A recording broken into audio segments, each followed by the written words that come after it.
हर व्यक्ति अपने ही दृष्टिकोण से किसी को समझना चाहता है।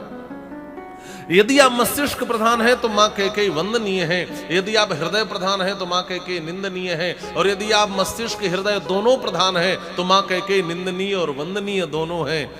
मां कैकेयी कैसी है छोड़ो, आप कैसे हैं अपनी समीक्षा कर लो, उस दृष्टिकोण से मां कैकेयी को समझो। और इन दोनों आचार्यों ने यही बात यहां पर रखी है। महारानी कैकेयी को अच्छा कहना होता है तो गोस्वामी जी कहते हैं भरत, गोस्वामी जी लिखते हैं भरत मातु मुस्कान, और निंदनीय कहना होता है तो कहते हैं केकय नंदनी मंदमती कठिन कुटिलपन कीन।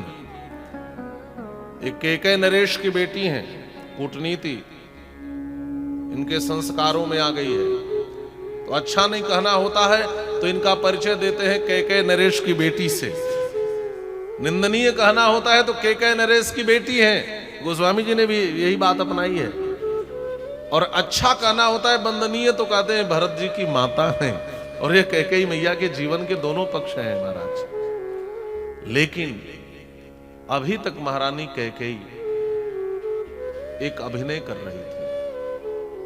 अब इसकी भी अवांतर ग्रंथों में पुराणों में कई प्रकार की कथाएं आती हैं। और एक और आपको बात बता दूं, राम कथा एक ऐसी कथा है जो 18 पुराण में आई है, ध्यान से समझेंगे। महाभारत में भी राम कथा का वर्णन है।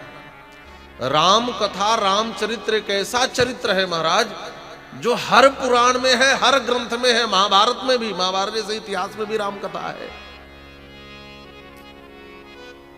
ये हर जगह है। महारानी कैकेयी और ग्रंथों में ये प्रसंग मिलता है। राम जी बन जाना चाहते हैं, महारानी कैकेयी सहायिका बनती है। अच्छा एक बात और है, कोई स्त्री कितनी भी कठोर हो लेकिन पति की लाश घर में पड़ी रहे तो उसके होठों पर हंसी नहीं आ सकती। महर्षि वाल्मीकि लिखते हैं महाराज दशरथ का शरीर तैल द्रोण में पड़ा है, तैल कटाह में पड़ा है, लेकिन मां कैकेयी जब भी बोलती है तो हंसकर बोलती हैं। उत्पपात तदा हृष्ट्वा त्यक्त्वा सवर्णमासनम। भैया भरत आए हैं, उवाच वचनम हृष्ट्वा वृथा पंडित मानिनी। जब जब कैकेयी अम्बा की बातचीत की बात जहां शुरू करते हैं महर्षि वाल्मीकि, वहां तुरंत लिखते हैं हंसकर बोल रही हैं, हंसकर कर रही हैं। पति की लाश घर में पड़ी हो तो कोई पत्नी हंस सकती है? ये हंसी ही बताता है कि अभिनय है, और अभी तक जो अभिनय था उसका पटाक्षेप हो रहा है।